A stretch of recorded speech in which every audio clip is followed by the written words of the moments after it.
आमच्या धनीला 12 महिने मटण दिलं तरी कंटाळणार नाहीत, कारण का मटण खूप आवडतं आणि गावी आलं म्हणजे आम्हाला रोजच मटण खायचे. तर त्यांनी खिमा आणला होता. मग खिमा एकीकडे मी शिजवून घेतलेला होता आणि म्हटलं तुमच्याची रेसिपी शेअर करते.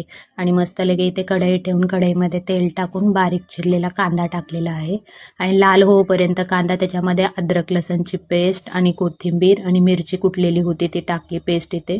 आणि मग घरगुतीच मसाले होते, इकडे रेडीमेडच मसाला भेटतो बरं का काळा, कारण का मुंबईला भेटत नाही हा मसाला, आपल्याला वाटून करावी लागते ना. आणि पद्धत आवडली पण मला, आपल्याला कुठं बाहेर जायचं असेल इमर्जन्सीमध्ये तर हे बरं आहे पद्धत. मग सगळ्यात आधी तिथे लाल तिखट आणि काळा मसाला आणि एस्वारा टाकून मस्त लगे इथे फोडणी दिली मी आणि मस्त इथे हलवून घेतलं. मग साहेब पण आले होते जेवायला, मग म्हटलं थोडंसं थांबा अजून भाजी बाकी आहे.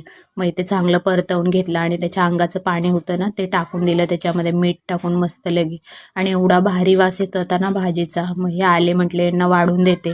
आणि भाजी बघा किती मस्त तयार झालेली. मग दिलं यांना वाढून भाकर भाजी आणि मस्त तोंडी लावायला मेथी होती. असा होता